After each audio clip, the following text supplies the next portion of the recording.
Okay, hi everybody. Welcome to our Transformational Healing Seminar.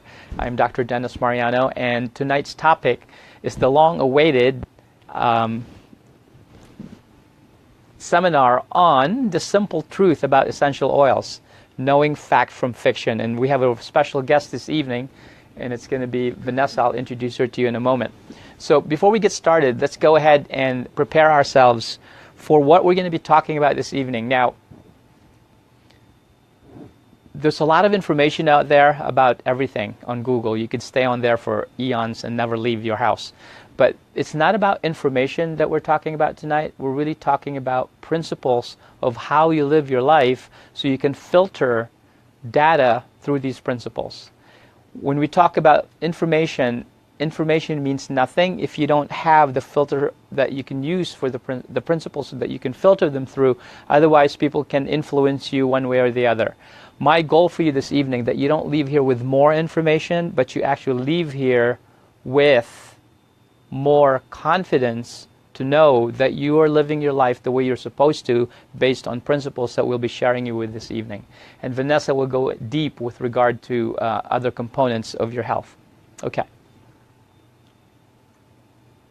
So our mission statement is to provide the best technology in holistic health and life care. And how do we do this? We're going to inspire people to live thriving lives so they can be a beacon of hope for others. If we can be a beacon of hope, a light for each other, I think we would have done a good job in making a difference in this world, one person at a time.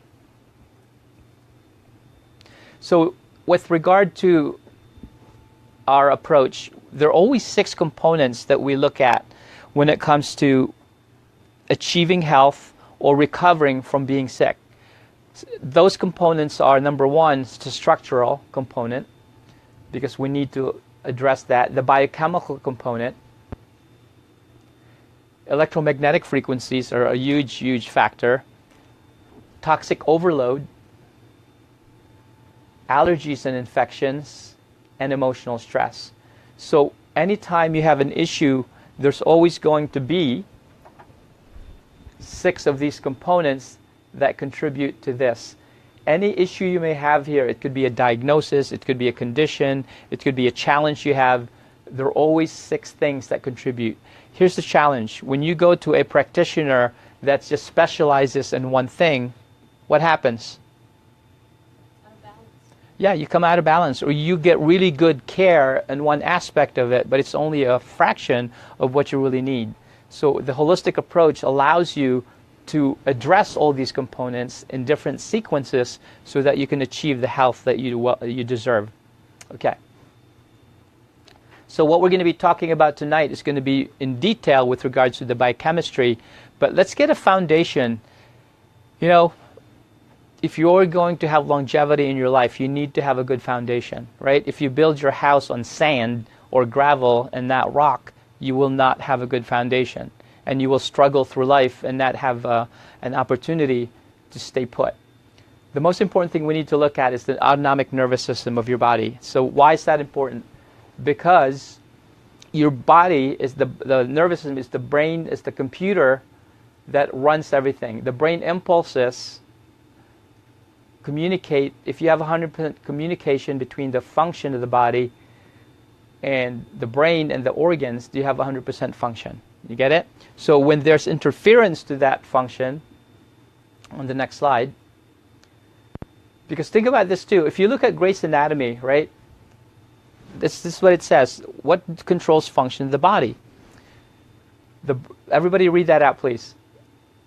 The brain and nervous system coordinate the function of all tissues, organs, and systems in the body, and to adapt. Right? That's Grey's Anatomy. Who studies Grey's Anatomy? All healthcare practitioners from the very beginning on day 1. But guess what? Day 1 is far away from 4 to 8 years away. And we forget where to focus. The brain and nervous system control what? The function of what? Everything. And that's why we always start with foundation. Remember that? If you don't have the right foundation, you can get really good technology, you can get really fancy with your words, you can start naming things in Latin that sound really, impressive.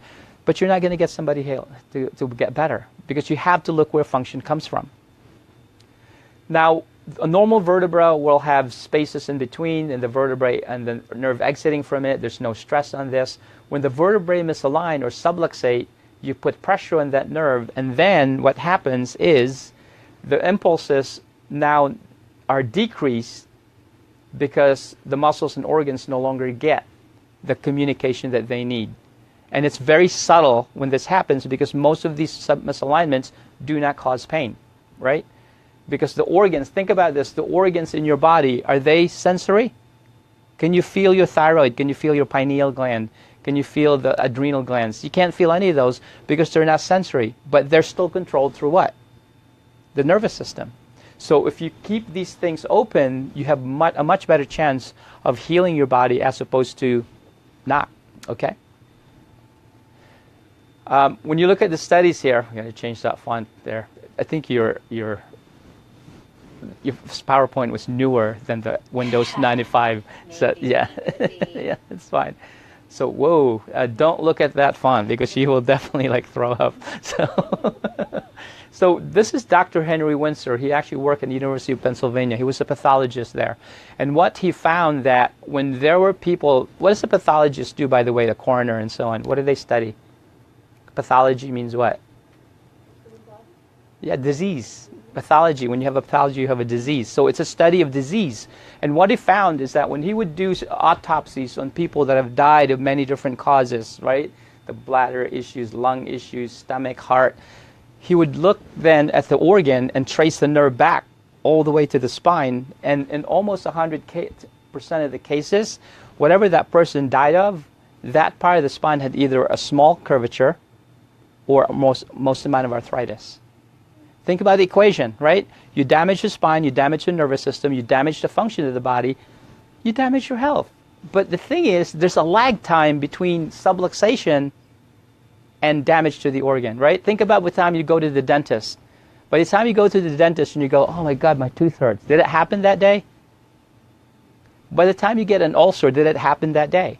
There's a lag time between dis-ease or a lack of ease in your body before you get a disease. If we understand that mechanism, we can then be more proactive as opposed to being reactive, which is the way the rest of the system works. It's reactive. So, with that, what we're going to focus on tonight very deeply is the biochemical component of your health. And we're very fortunate to be here because this is backed by popular demand. Venessa, for short, with her amazing Greek name there, is going to be speaking with us tonight about holistic aromatherapy. And also, the most important thing I like about her presentation is that not only is she going to give you data about aromatherapy, but she's also going to give you information on the dangers of it that you need to be aware of, because not everything is equally created. So with that, we'll go ahead and pass the mic on to her. So pay close attention, lean in, and we're going to go ahead and it goes like that, right? You go. And go like this. Okay. And you'll be good to go. All right. There's Venessa. Okay. And there's your pointer. Oh, my pointer. Thank you. Exactly. Thank you. Thank you. How do you pronounce your name? It's Venetsana, but I usually go by Venessa. My parents named me Venetsana. I'm named after my paternal grandmother, because all Greeks named after their paternal grandmother or grandfather. And then they enrolled me in school as Venessa, so I've forever had a split personality because my formal name is Venetsana, but everyone knows me as Venessa. So I am going to talk about aromatherapy because it's one of my passions, and it's something that I discovered I guess it's been about 5 years now that I discovered it, and then once I discover something and I fall in love with it, I have to find out everything I can about it, which is how I ended up here. Now, aromatherapy is actually a branch of phytotherapy. It uses plant extracts and aromatics to help support the body in healing. Aromatherapy includes more than just essential oils. It can also include things like hydrosols, which is the water co-product of the steam distillation, absolute CO extracts, resins, and fixed carrier oils. And I actually have brought some props so that I can show you some of these things. But it's really about using plant extracts for whole body healing. And there are many different ways in which the plants allow us to use them in this way. Thanks. Okay. A little bit about me. I probably have over 1,000 hours of study by now, and I still don't feel like I know nearly as much as I would love to know. But I have a degree from the Atlantic Institute of Aromatherapy. I have a diploma from there. It's actually an aromatherapy practitioner training. I did first a 200-hour, and then I completed a 425-hour program. And then recently I completed an aromatic medicine program with Mark Webb, and finally finished that program. That was really intensive, and I learned a lot. So I've had a lot of clinical research and practice, and so now I'm sort of ready to put it all together.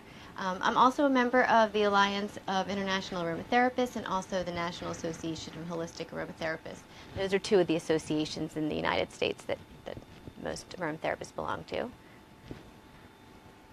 So now, holistic aromatherapy is both a body and mind approach to healing. And so one of the things that makes me a holistic aromatherapist is that we will look to the whole cause, and we look to treat the whole person. So, for example, somebody was just asking me about migraines, and I was saying, well, really you need to look to the cause of the migraine. What is the bottom line? What is the issue? What are the triggers? Is it hormonal? Is it stress related? Is it caused by, diet? There's so many different things that can cause that. So you'll never find me as the kind of aromatherapist who will give you a recipe and say, here is a recipe for migraines, because I have no idea if that would work for you. I have no idea what medications you're on. I have no idea what contraindications there may be. Not to mention that it really helps to work with somebody to be sure that they like the sense that they're working with, especially when it comes to something like a migraine. Usually their sense of smell is very sensitive, and so you want to make sure to use products that they're actually going to feel like they want to use. So that's one aspect of the holistic approach, is that we look for both the body and the mind approach to healing. Now, what are essential oils? They are just volatile compounds created by aromatic plants and distilled or extracted by man from plant material. So the wonderful thing about essential oils is that they come from so many different places, and I think, actually you can go ahead to the next one. They are produced by plants, trees, flowers, and shrubs for protection, attraction, and communication. And they come from many different types of plant material. So here is some lavender, which I'm guessing that most of you are familiar with. And I'll just pass this around because you can even just smell it. And then later I'm going to pass around the lavender essential oil so you can see where they actually come from. There's essential oils that are distilled from wood, from flowers, from resins, from grasses, roots, citrus peels. Frankincense essential oil, which is a very common essential oil that a lot of people know about, is actually, and I'll pass this around too, is actually distilled from the resin. And so I also brought some of the resin so that you could see that as well, and all the different products that can be made from frankincense. And so the tears are actually what you use to make these resin, or sometimes called tears, what you use to make the essential oil. Patchouli, which is a pretty common scent that most people are familiar with, even if only they relate it to like the 60s or 70s and don't like that hippie scent, but it's distilled from the leaves and stems of the plant. So is Roman chamomile and lavender. Essential oils like sandalwood and palo santo are actually distilled from the wood. And I actually brought, trying not to blind myself, I actually brought some samples of what the wood smells like, just so you can kind of get an idea. And then I also will pass around some of the essential oils. But these are sandalwood chips, and I don't know if you've ever smelled sandalwood, but it's actually a very precious and endangered oil. So I personally don't like to use it very often unless I have to, but I could not resist buying the sandalwood chips because I think they smell really great. And then this is another kind of wood called Palo Santo, and this is a wood also. You can burn the wood and it smells great on its own. So for those of you at home, you sort of miss out on the sensory play here. We're going to get to smell the different oils and the woods, but they come from different plants, and I just wanted to give you an idea that you could see just the various parts of nature that they can come from. So now, if you can go to the next one. From start to finish, the final product can vary in quality, purity, yield, and exact chemical makeup. Because these occur in nature, there can be a vast difference determining what the actual chemical makeup is, and it can have a lot to do with where it's grown, how it's collected, when it's collected. For example, lavender, if you pick it after it has rained, there will be less of a scent to the flowers. That's a terrible time to pick lavender. And the people who are distillers and experts at this, they know exactly when, and they should know exactly when it is to harvest their plant or to cut down the tree whenever it's necessary. So it really is a wonderful marriage of both man and nature, because essential oils do not distill themselves. So unless you have people who know what they're doing, we can't have these wonderful things to ourselves. I talked a little bit about frankincense. I wanted to pass this around, and I just wanted to show you. So this is a frankincense tree over here, and the tears are actually scraped off of the tree, and this is the resin, and that is the resin that I sort of passed around there. Thank you.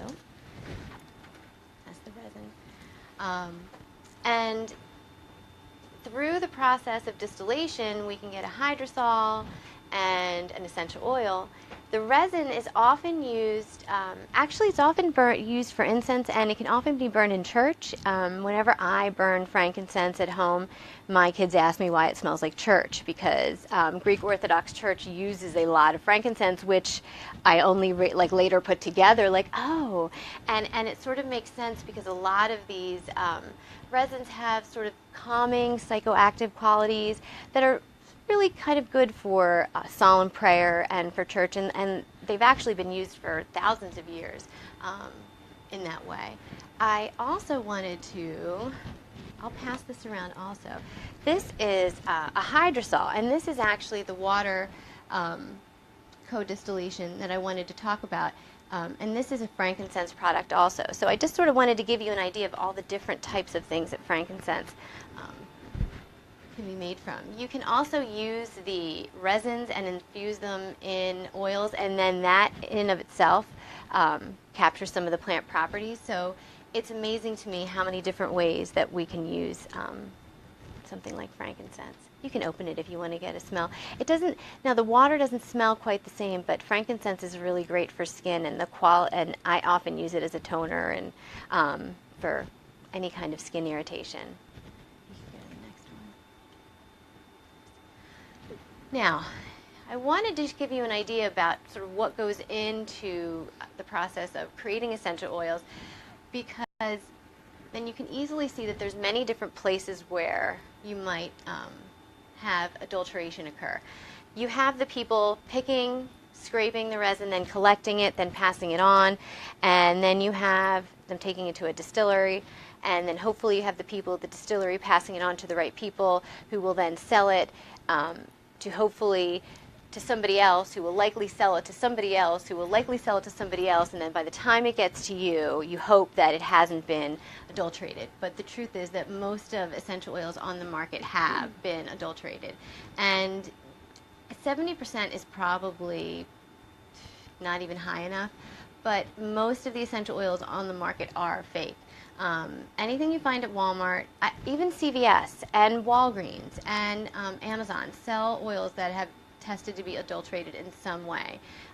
Supply cannot keep up with demand, and crops are increasingly affected by climate change and natural disasters. So We basically have a situation where more and more people are learning about essential oils. Everybody wants to use them. More people want to get into the market, and so everybody is sort of just creating their own line, and you have no idea if it's actually real. So one of the things that I do have information on and can pause at any time is places to find out where to get essential oils that are not adulterated. There's some great people out there who are making it their job to test some of these just so that they can put it out there. Like Essential Oil University, Dr. Robert Papp is great at that, and he tests essential oils, and he's offered to do it for free for a lot of different just companies to make sure that they're getting the right product. And he has recently dubbed Amazon Scamazon because unfortunately so many of the essential oils on there are fake. So I'll talk a little bit more about that too, but you can go ahead. So one of the reasons for that is just how much plant material is necessary to yield the oil, and this can also help to explain why some of the essential oils are so expensive and should vary in price. One of the things that we'll talk about is when you're looking for essential oils, one of the ways to be sure that you might be dealing with a reputable company, you want to make sure that the oils are not priced the same. If you go to a store and every single essential oil is priced the same, I can guarantee you there's no way that's possible. When you have plants like lavender where it takes maybe 150 kilos of plant material to create 1 kilo of essential oils, and then you have something like Melissa, 3 to 5 tons to create 1 kilo of essential oil, they're not going to be priced the same. So when you see like rose, like where was I? I was somewhere at a nail salon, and they had this bottle of rose essential oil that was probably about this big, and they just had it sitting out. And I was like, okay, well, all right, if that were really, so let's see, you need about 2 to 3 tons of rose to create 1 kilo of oil. That probably would have been like close to $1,000 easily if it had been that much of pure unadulterated oil, and they just had it sitting out. So I'm like, all right, well, obviously that's not real rose oil. So unfortunately, these are precious resources, and they're in high demand. So a lot of people are pretending that they are selling things that they're not. So. Now, the good news about how much plant material is used to create so little essential oil is that a little bit goes a long way. Just a few drops can really be all that you need, and many of the essential oils share some similar properties, so you don't need to have all of the oils. That is a very common thing that people do when they start to learn about essential oils, and believe me, I was guilty of this too. You want to buy all of the oils because you find, well, what about this? Oh, I heard this oil does this, and I must buy that oil. And then before you know it, you have a collection of oils, and you're going, why did I buy this? And what did I do? And they don't get used, and it's a shame. So for people who are starting out, I always recommend that they start small and just start with 1, 2 oils. Get to know what the oil is and get to know what it can be used for before adding a whole bunch of oils to your toolbox. And the other thing you can do is learn all about the oils before you buy them, which is even smarter if you're smart enough to do that. There are a lot of research, studies, scientific journals that reveal that essential oils have a complementary effect on many different issues that people are always looking for help with. Sleep, pain, mood, respiratory disorders issues, infections, digestive problems, anxiety, skin issues, and menstrual pain. All of these specific issues, if you were to do a search of PubMed or even do a Google academic scholar or scientific journal search, you will find that there is research out there. Now, some of the problem with the research out there is that it's not all done on, very little of it is actually done on people. So just like with any type of research that you read, it's always important to sort of make sure you're not extrapolating, which is sort of what happens when people sort of like, read something like, ooh, look, this killed a cancer cell in a cancer cell line. Bleach killed that. So that must mean that bleach can kill cancer. Like, no. Something that happens in vivo, then maybe we can apply to a person because that's a living being. But otherwise, a lot of the research we do have to take with a grain of salt and be sure that we're not making huge huge extrapolations. So, for example, if you read something that says like lavender can be used for sleep, that doesn't mean that it should be used for sleep for every single person and just willy-nilly, right? You got to sort of use some caution. So, now, these are some of the properties that essential oils contain. And these are a lot of the properties that we actually know, have seen, do have evidence of. But you'll also notice that a lot of these words here, antibiotic, antiviral, antifungal, anti-inflammatory, analgesic, antispasmodic, anti-bruising, a lot of these are also medical terms, right? I could never take an essential oil and tell you that this is going to be as effective as an antibiotic and here you should use this because now I am making a medical claim. And anybody who is doing that would also be doing the same. So one of the reasons that I tell you that is if there are people who are selling you essential oils and they are telling you that they're going to treat your medical issues, you really need to take that with a word of caution. Essential oils do have a lot of these properties and they can be very helpful for helping the body to heal. But it's important to note that you don't want to be making medical claims when talking about essential oils. So even though they have a lot of these properties, you need to be wary of people making claims that these essential oils are now going to be in place of an antibiotic, per se. But they have really lovely qualities, and this balancing, calming, sedating, uplifting, energizing, anxiolytic, antidepressing qualities, these are what probably the majority of people start going to essential oils for. And the wonderful thing about that is we know that once we can start to calm down some of our emotional responses and help to balance the emotional side, that also helps with whatever medical condition that you seem to be facing. But essential oils are really, really magical. Now, as Dr. Mariano mentioned and promised I would talk about, because they are natural, many people think that they can just be used however I want, pouring on my skin, or pouring in my water, or if a little bit helps, a lot of it helps. And the truth is that essential oils and their constituents are often used in degreasing agents and cleaners, and they make excellent solvents.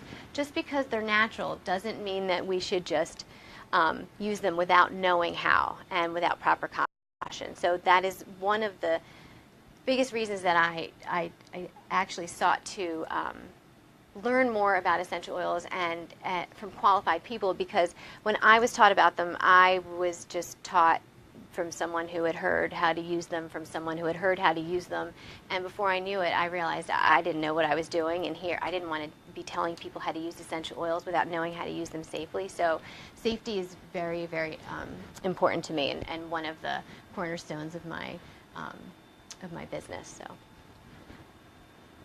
because many essential oils come with warnings, phototoxicity, contraindications, safety warnings and cautions. Many have max dermal limits, some need to be avoided by children, breastfeeding mothers during pregnancy, and many essential oils actually can interact with drugs, which very few people know. You can actually go on to the next one because I think I probably talk about, is there any way you might have missed one? But it's okay. If you did, I just think it was this. If you did, it was this slide where I was going to tell you about.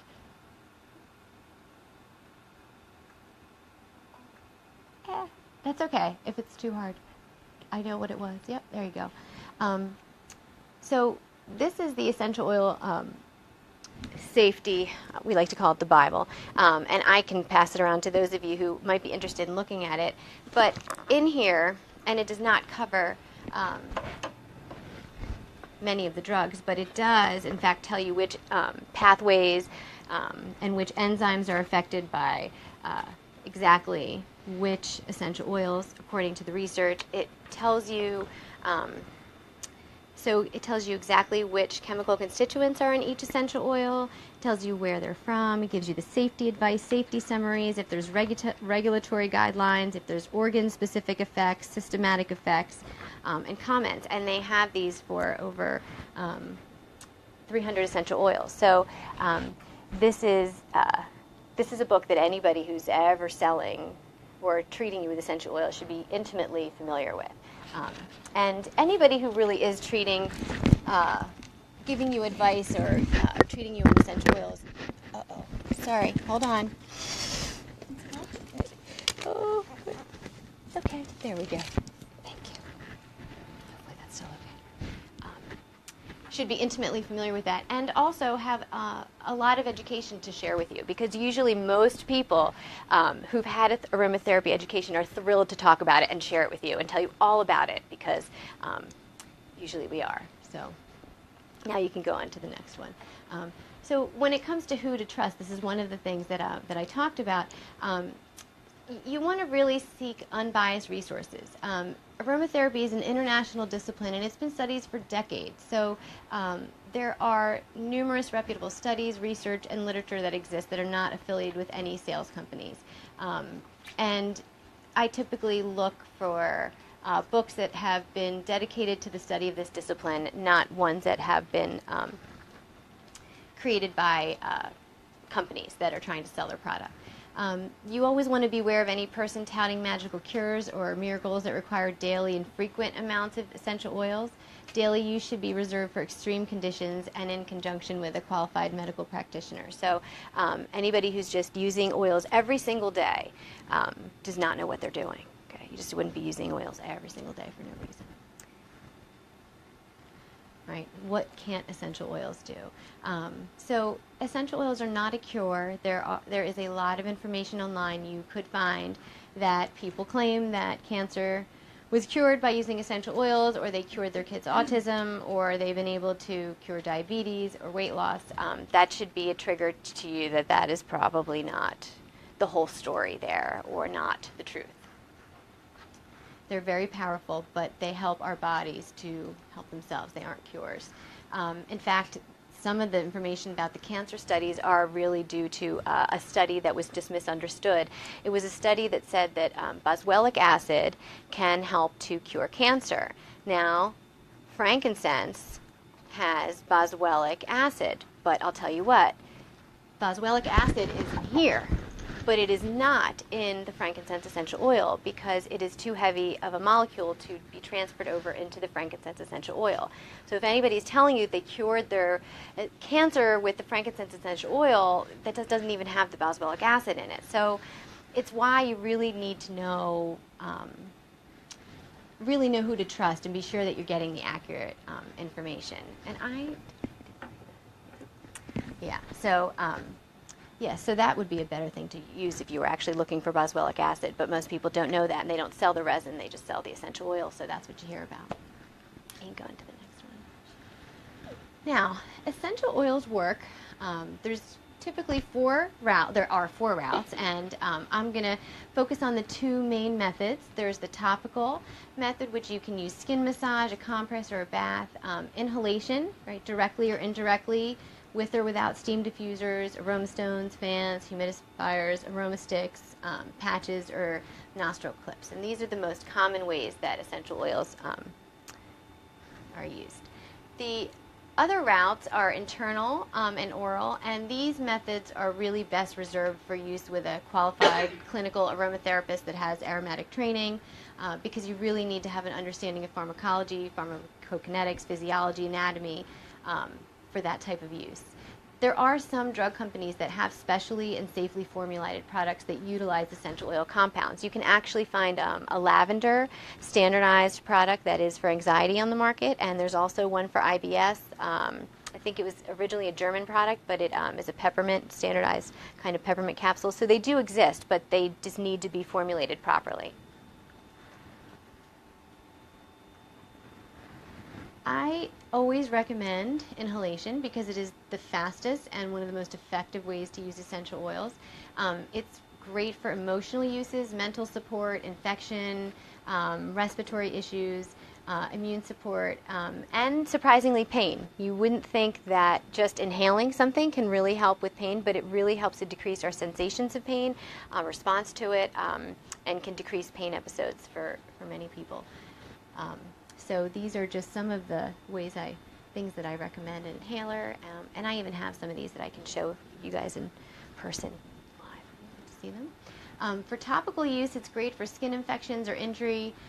It can be used for respiratory and emotional support, like some people, if they wanted to make like some kind of a blend and use on their pulse points so that they can smell it, that's one way it can be used. But I typically use safe topical use for like my son's hockey injuries, or when you have a skin irritation. I tend to use that. And because essential oils need to be diluted for topical use, I typically recommend a 2 to 3% overall dilution for overall body massage. You can go on to the next one there. The reason why you want to dilute your essential oils is because it aids in the skin absorption. It prevents quick evaporation of the essential oils. It protects the skin from irritation, prevents overexposure, and a lot of these carrier oils actually contribute to overall healing. They have many therapeutic properties on their own. Some of the ones that people often ask me when I tell them that they need to use carrier oils, what can I use? They're often found, you can find fractionated coconut oil or regular coconut oil, sweet almond oil, jojoba, apricot kernel, or hemp oil. A lot of the times you can even find these at the grocery store or in health stores. I tend to order a lot of these online, but they do have them at a lot of these natural stores, and these are the most common ones. So those are the ones I mentioned first. But there are lots of different ways that you can use these to contribute to the overall therapeutic quality of your blend, because a lot of these have great qualities. Like there is a carrier oil called Tamanu that has antiviral properties on its own that is actually supposed to be really great for viral issues like shingles, and people had great success with using Tamanu with just a 10% essential oil blend of Ravensara, and it's helped to take care of shingle symptoms like really quickly and help to stop it from spreading. So it really is amazing what some of these oils can do. Now, the safest ways to use essential oils, obviously you want to keep them out of reach of children. You don't want to use them with babies, or if you're pregnant or lactating, you don't want to take them internally. We talked about how you don't want to apply them undiluted to the skin. If you have medical conditions like epilepsy or high blood pressure, heart conditions, liver, kidney disease, or taking medications, it's best to seek professional advice of a qualified aromatherapist, or just be sure you have all the right information so you can be sure you're not using an essential oil that you're not supposed to. And of course, you should discontinue the use of essential oils if you have an allergic reaction and seek professional advice. There's no such thing as detoxing from oils. If you're having a reaction from an oil, you are having a reaction to an oil. Now, one of the things that Dr. Mariano and I talked about what people would most be interested in, and I think I get a lot of requests of how you can use essential oils to help reduce stress. So I find that using the scent can help to uplift spirits and mood. That is one way that I often use essential oils, especially in the winter time when you're just feeling very blah. It's great to use essential oils. Citrus ones are great for that. Using them during times of stress to help diffuse a situation. They can also help to deepen meditation and increase awareness. And they can also act as an anchor to recreate peaceful feelings and memories. So inhalation is a great way to use essential oils to reduce stress. A bath or a massage blend is also another way.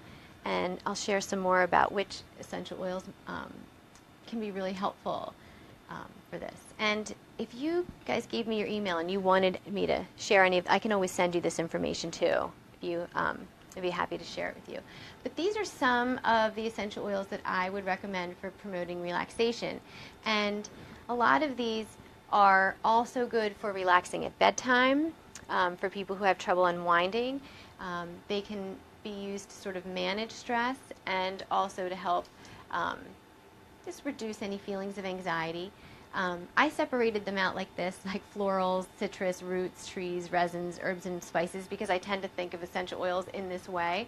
But there's a lot of different options that can be helpful. And a lot of this is very personal because scent is a very personal thing. And so the wonderful thing is there's no magic cure, there's no magic answer for this. There are many, many possibilities that could work for you. So these are just some of the suggestions. And I brought some of these to sort of pass around. So I'll just, and in fact here, what I'll do, I'll give you guys each a little, I'll give you guys a tissue. I'll pass around some of these essential oils, so if you'd like to smell them and then maybe put a drop on a tissue so that you could just have to, I'll pass that around for it. And then I'll just pass these around and you guys can see which ones that you might like. So lavender is a very popular one. I'm going to pass around lavender. And okay, here's some lavender. And then coming behind that when you're done is a bergamot, which is a citrus, but it is probably my favorite citrus and the one most often recommended for anxiety and for easing stress, and it blends well with almost anything. So that's I wanted to make sure you had a chance to sniff that though. So I'll pass some of these around, and then if you can go ahead, you guys can sniff while I talk. I'll pass more here for you guys. Pass around. One of the things that I had mentioned was an anchoring technique, which you can also use for meditation as well. But when I talk about an anchoring technique, one of the things that essential oils is great for is helping to recreate a positive and peaceful feeling. So if you can get the right essential oil that creates that feeling for you, and find a place that produces deep relaxation, using that essential oil can trigger that for you. So one of the things that that I sometimes do is teach people a little meditation technique to try an essential oil, try some deep breathing exercises with the essential oil, and in the future, when you smell that same essential oil, you're going to have that same memory of a peaceful and relaxing moment, which can help to bring you back and to help calm you down in different situations. So, yep, so I'm passing around, and that is a wood, I think that Nina has. That's cedar wood, and that is also a very calming and also helpful for allergies too, for some. I find that essential oils can also help you to bring you focus, help you focus and be more present, because it sort of just forces you to be in the moment, and really sometimes that's all that we need. And there's many different essential oils that you can try for techniques like that. Go on to the next one. Okay. I have some pages that I can leave up for you guys as long as you need, but these are a couple of suggestions of Facebook pages to follow. The first one is mine, that's Grateful Aromatics, and I try to post information about any essential oils that, for example, were found to be adulterated, any new research, if there's anything going on, if I'm hosting any classes. That is one of the places that I post my info. And these are also excellent essential oil groups to follow. Essential Oil University will give you the lowdown, and Essential Oil Analysis Foundation will help give you the lowdown on oils that were recently found to be adulterated, because he frequently tests those and shares those tests. The Tisserand Institute has great research and safety info. Essential Oil Analysis Foundation, Aroma Bridge, those are great Facebook pages to follow. And for some reason, aromatherapists love Facebook. I was talking about trying to get away from Facebook, but there's really no way that's going to happen, because we're all here and talking about essential oils all the time. So these are some of the suggested Facebook groups that I would recommend that you join if you'd like to talk more about essential oils with us. I do have some more recommended books and resources that I can share with you guys if you're here and interested, but I think that's it. We're good. Keep going. And I have some of these books here with me also if you wanted to take a look. These are also some additional resources that I highly recommend. And people often ask me for which essential oil companies that I recommend. I buy from many, and these are just some of the ones that I buy from. So I figured I would give you guys that access to that info if you needed to. Do you want to go back to that page, the essential oil page? I see everybody was like, oh, I was going to write that down. Okay. All right.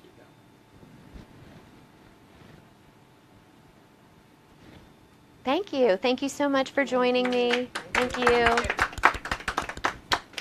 So next time, I guess you can talk about non-essential oils. Non-essential oils. Just kidding. Is there such a thing? Yeah, that's the food for thought. Are there such things as non-essential oils? So thank you, Venessa. We really appreciate it. This is one of the highly regarded classes that we have, and always in demand. So let's tie it up for. And if you guys have any questions with regard to her, you can either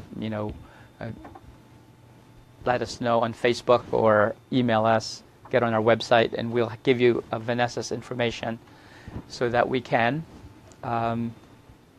get the information to you. So thank you again, Venessa. So let's tie it together. So with regard to the hierarchy of life, let me ask you guys a question. So if you were to do without food, all these things are vital needs. Is that true? Food, you need water, you need air, obviously, and you need a nervous system. If you were to go without food, let's say you did like a survival challenge or something, how long do you think before you would no longer exist? A couple weeks. Keep going. About a month. Really? Yeah, about 4 weeks. Yeah. So what happens then? I mean, you're not having fun, you're not having a party, you're not lucid, you're probably like passing out, and you're barely existing.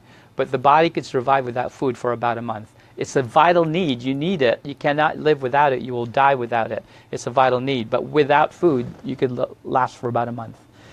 Let's say you have food, but you don't have water. How long do you think can you do without water before? A week. Who said? Said a couple days, a week. What else? Who else? About 2 weeks. Again, you're not having a party. You're not like lucid. You're probably like your eyes are rolling in the back of your head. You can last for about 2 weeks. So which is more vital or necessary, food or water? If you're water, right? Because you could last longer without food than you can without water. But don't forget again, these are vital needs. Now, with regard to air, if you were to cut off your air supply, how long do you think a person can live? I'm not talking about the 80s group, by the way. So how long do you think you can live without air supply? An hour?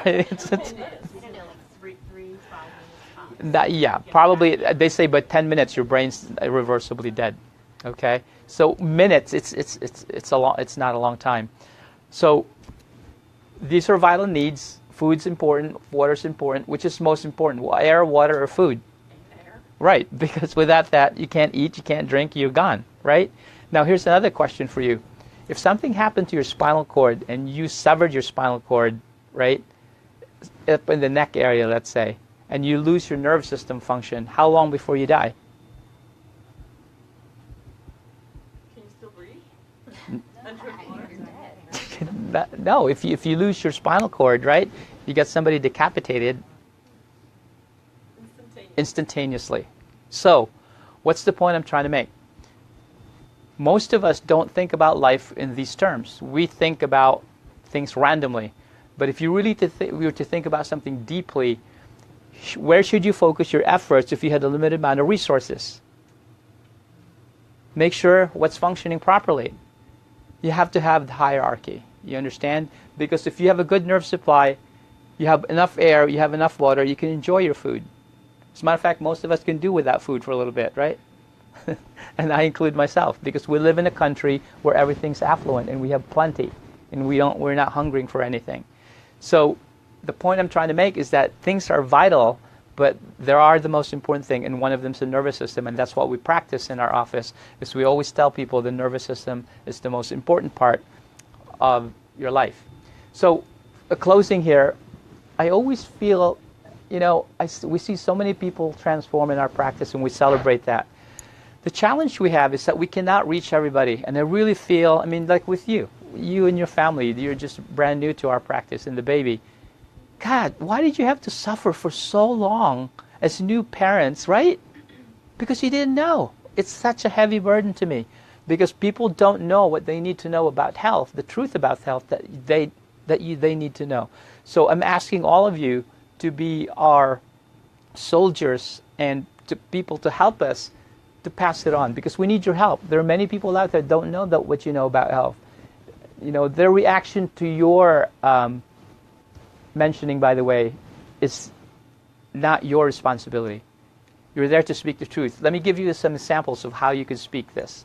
Because people don't want your opinion, right? Everybody doesn't want somebody's opinion. So here's what I would recommend. When I first got out of chiropractic school, I was so idealistic, just graduated. It's like, I'm going to go change the world. And you know what I found? The world didn't want to be changed.